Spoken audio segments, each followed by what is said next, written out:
नमस्कार दोस्तों, आपका मेरे YouTube चैनल में एक बार फिर से स्वागत है।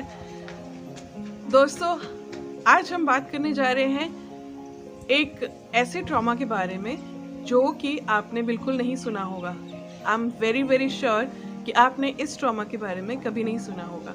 ट्रॉमास की बात होती है तो हमने बहुत सारे ट्रॉमास के बारे में सुना है, the childhood traumas, inner child traumas, sexual traumas, past life traumas, ancestral traumas. लेकिन एक ऐसा ट्रॉमा भी है जिसके बारे में हमें यूजुअली पता नहीं होता, लेकिन ये ट्रॉमा हमारी पूरी की पूरी लाइफ को शेप करने में बहुत ज़्यादा योगदान देता है। तो अब ये ट्रॉमा कौन सा है?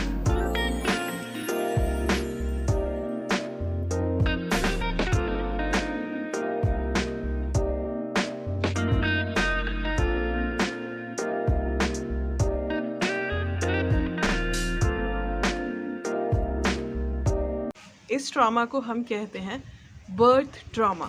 जी हाँ, जब हमारा जन्म होता है उस वक्त भी हमें कुछ ट्रॉमास मिलते हैं। आई एम श्योर आपने इसके बारे में पहले कभी सोचा नहीं होगा। अब ये बर्थ ट्रॉमा होता क्या है? जब आपका जन्म होता है, जब हमारा जन्म होता है, तो आजकल क्या है कि मोस्टली सिजेरियंस होते हैं, यू अंडरस्टैंड। अब जब एक नई रूह उस दुनिया से इस दुनिया में आती है, तब सबसे पहला ट्रॉमा उसको जो फेस करना पड़ता है वो है इंस्ट्रूमेंट्स। कौन से इंस्ट्रूमेंट्स? जैसे कैंची हो गया, ठीक है, कटर हो गया, जो भी हमारे डॉक्टर्स के इक्विपमेंट्स होते हैं, सर्जिकल इक्विपमेंट्स होते हैं, उन सभी सर्जिकल इक्विपमेंट्स के साथ उस बच्चे को सबसे पहला ट्रॉमा मिलता है। You getting my point? ये तो एक टाइप का ट्रॉमा है जो कि सर्जरी के दौरान उस बच्चे के डीएनए में चला जाता है। इसके अलावा जब बर्थ होता है, बर्थ होने से पहले जो 9 मंथ्स होते हैं, उन 9 मंथ्स में ये बहुत ही इम्पोर्टेंट होता है कि जब एक औरत प्रेग्नेंट है तब उसका बहुत ज़्यादा ख्याल रखा जाए, क्योंकि उसके भीतर वो एक रूह ऑलरेडी आ चुकी है जो कि अभी सीख रही है। इस दुनिया को देखने से पहले भी वो जब तक वूम्ब में है तब भी बहुत कुछ सीख रही होती है। अब जो वो 9 महीने होते हैं जन्म से पहले, उस वक्त में उस महिला को जिस प्रकार का एनवायरनमेंट मिलता है उसका सीधा सीधा असर होने वाले बच्चे पे पड़ता है। अब आजकल के दौर में ज़्यादातर देखा जाता है कि फैमिली टाइज इतने ज़्यादा स्ट्रांग नहीं होते, तो वो महिला जो कुछ फेस करती है 9 महीने में, वो ज़्यादातर आगे जाके एक बर्थ ट्रॉमा के रूप में सामने आता है। जब उसे वो प्यार, वो केयर नहीं मिलती, तब पेट में ही बच्चा ये सीख लेता है कि जिंदगी मुश्किल है। You got it?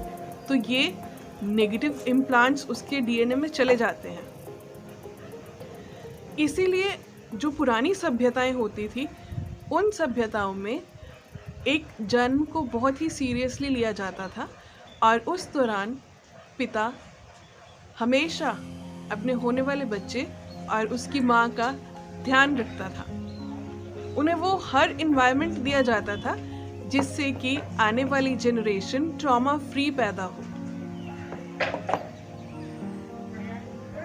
अब होता क्या है कि आजकल के दौर में ये सब चीजें कहीं खो गई हैं, जिसकी वजह से सिजेरियंस होते हैं। इसीलिए पुरानी सभ्यताओं में नॉर्मल डिलीवरीज पर ज़्यादा जोर दिया जाता था, क्योंकि वो एक सही तरीका है। ये जो हमारा शरीर है, ये हर प्रकार की प्रक्रिया के लिए बिल्कुल सही बना है।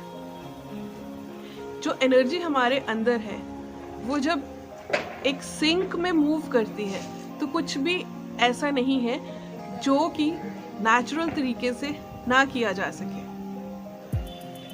प्रॉब्लम ही यहाँ आती है जब हमारे भीतर की वो एनर्जी सही तरीके से सिंक में नहीं है, उसका फ्लो सही नहीं है, कहीं ना कहीं पे ब्लॉकेजेस हैं। तो आपने कई बार देखा होगा कि जब बच्चे का जन्म होता है तो कई लोग वाटर बॉडीज में चले जाते हैं। उस महिला को वाटर बॉडी में ले जाया जाता है, जैसे कि कोई नदी हो गई या फ्लोइंग रिवर हो गई या फिर कोई भी वाटर बॉडी। आजकल भी आपने देखा होगा बहुत सारे, जैसे यूट्यूब पे बर्थ के वीडियोस होते हैं तो लोग टब में पानी का इस्तेमाल करते हैं। आपने देखा होगा। इसका रीज़न क्या होता है कि जो हमारी एनर्जी है, जब हमारा वाटर ब्रेक होता है तो हमारी एनर्जी उस पानी के साथ बिल्कुल एक सिंक में मूव करती है, जिसके ज़रिए जब वो बच्चा पैदा होता है तो बिल्कुल उसकी एनर्जीज एक सिंक में होती हैं। सोचिए कितनी खूबसूरत सोल का जन्म होता होगा, जो बिल्कुल ही जिसकी एनर्जीज एकदम सिंक में होती हैं और जो नेचर के साथ परफेक्टली सिंक में पैदा होता है। इमेजिन कीजिए कितनी खूबसूरत रूह होगी वो। इसीलिए हमें ये चीज़ों का बहुत ध्यान रखना चाहिए।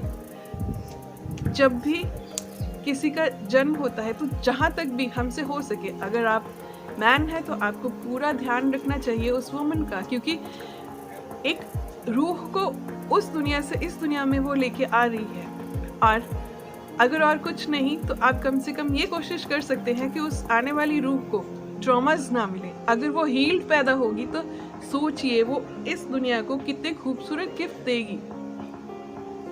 सही, आजकल के दौर में चीज़ें काफ़ी बदल गई हैं। अगर हम पुरानी सभ्यताओं में देखें तो उस दौर में ये इंश्योर किया जाता था, ये लाजमी होता था कि बच्चे के जन्म के दौरान पिता वहाँ पर प्रेजेंट रहे।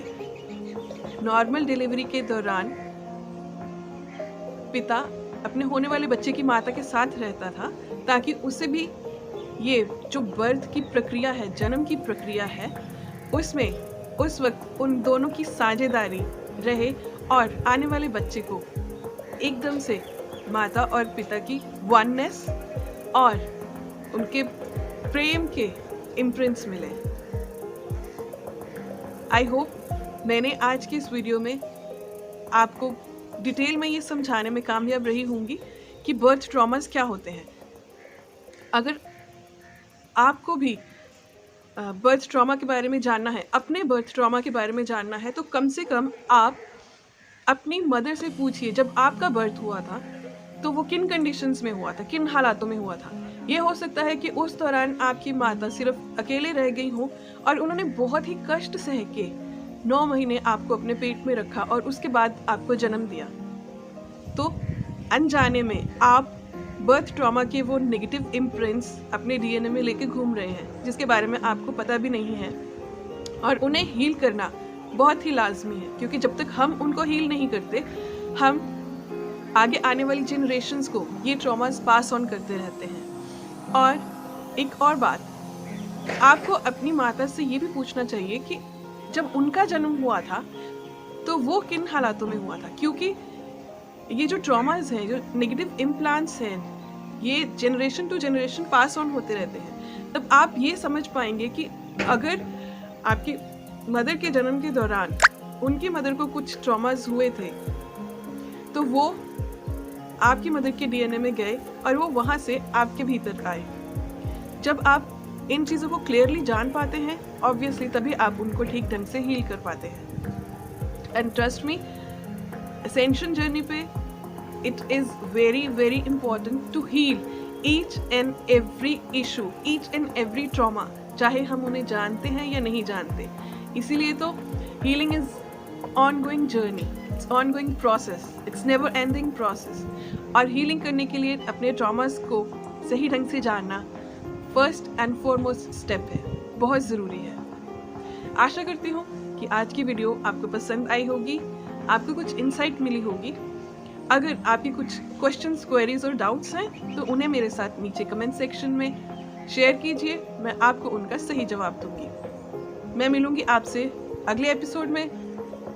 तब तक के लिए खुश रहिए, तंदुरुस्त रहिए, stay in high vibes and remember, the sky is to fly. Namaste.